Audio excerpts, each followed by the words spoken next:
ആൻഡ്രോക്ലീസും സിംഹവും.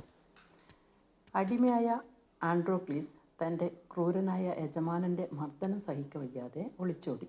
അവൻ കാട്ടിൽ ഭയന്നാണ് കഴിഞ്ഞത്. തളർന്ന് ക്ഷീണിച്ച അയാൾ കാട്ടിലെ ഒരു ഗുഹയിൽ കിടന്ന് മയങ്ങി. പെട്ടെന്ന് ഒരു മുരൾച്ച കേട്ടുണർന്ന ആൻഡ്രോക്ലീസ് ഞെട്ടിപ്പോയി. ഗുഹയ്ക്കുള്ളിൽ ഒരു സിംഹം. തൻ്റെ ജീവിതം തീർന്നുവെന്ന് അയാൾ ചിന്തിച്ചു.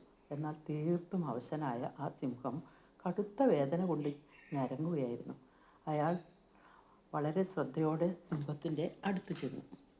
സിംഹത്തിൻ്റെ കാലിൽ ഒരു മുള്ളു തറച്ചിരുന്നു. അത് പഴുത്ത് വ്രണമായി മാറിയിരിക്കുന്നു. സിംഹം പ്രതീക്ഷയോടെ അയാളെ നോക്കി. ആൻഡ്രോക്ലീസ് സാവധാനം സിംഹത്തിൻ്റെ കാലിൽ തറച്ച മുള്ള് വലിച്ചൂരി ആഴത്തിലുള്ള മുറിവ് ശുദ്ധമാക്കി. പച്ചില മരുന്നുകൾ വെച്ചുകെട്ടി സിംഹം സന്തോഷവാനായി. വർഷങ്ങൾ പലത് കഴിഞ്ഞു.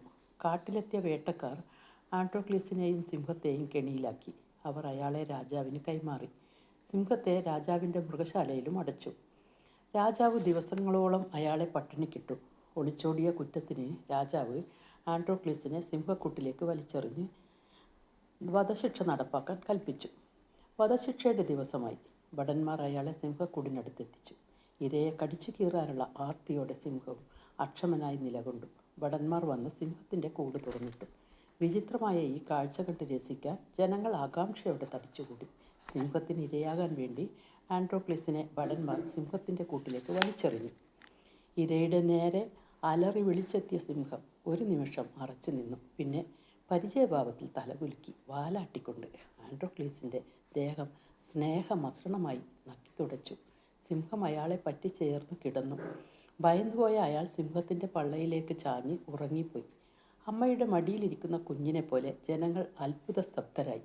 ഇതിൻ്റെ പിന്നിലുള്ള കാര്യം എന്തെന്ന് രാജാവ് ആൻഡ്രോക്ലീസിനോട് തിരക്കി. അയാൾ കാര്യങ്ങൾ രാജാവിനെ ബോധ്യപ്പെടുത്തി. സ്നേഹവും നന്മയും നിറഞ്ഞ ആ മനുഷ്യനെ മോചിപ്പിക്കാൻ രാജാവ് ഉത്തരവിട്ടു. നന്മ ചെയ്താൽ അതിൻ്റെ ഫലം കാലം കഴിഞ്ഞാലും പലിശ സഹിതം തിരിച്ചു കിട്ടും. നന്മയുടെ ഫലം നന്മയല്ലാതെ മറ്റെന്താണ്? നെല്ല് വിതച്ചിട്ട് ഗോതമ്പ് കൊയ്യാനാകില്ലല്ലോ. മഹാനായ ആൽബർട്ട് ഷോയ്സർ പറയുന്നു. മനുഷ്യ സേവനത്തെക്കാൾ വലുതായ ഒരു മതവുമില്ല. പൊതു നന്മയ്ക്ക് വേണ്ടി ചെയ്യുന്ന പ്രയത്നം ഏറ്റവും മഹത്തായിട്ടുള്ളതാണ്. സ്വാർത്ഥമായ സ്വയം വിജയത്തിൻ്റെ വഴികൾ അടച്ചിടുകയാണ് ചെയ്യുന്നത്. അവർക്ക് മറ്റുള്ളവരുടെ സഹായമോ വിശ്വാസമോ ആർജിക്കാനാകില്ല. വൈകാരിക താളക്കേട് മൂലമുള്ള രോഗങ്ങളും മനോവിഷമങ്ങളുമാണ് ഇത്തരക്കാരെ കാത്തിരിക്കുന്നത്. മനോഭാവങ്ങൾ പൊളിച്ചടുക്കിയാൽ അവർക്ക് കിട്ടുന്ന സ്വർഗീയമായ ആഹ്ലാദ അനുഭൂതികളാണ്. സ്വാർത്ഥൻ്റെ മനസ്സ് അശുദ്ധിയുടെയും രോഗങ്ങളുടെയും കലവറയാണ്. നിസ്വാർത്ഥ സേവനം ചെയ്യുന്നവർ സമൂഹത്തിലെ പ്രകാശ ഗോപുരങ്ങളാണ്. ഇവർ മരിച്ചു കഴിഞ്ഞാലും അവർ പടർത്തിയ ജ്യോതിസ് വരും തലമുറയിൽ കൈമാറിക്കൊണ്ടിരിക്കും.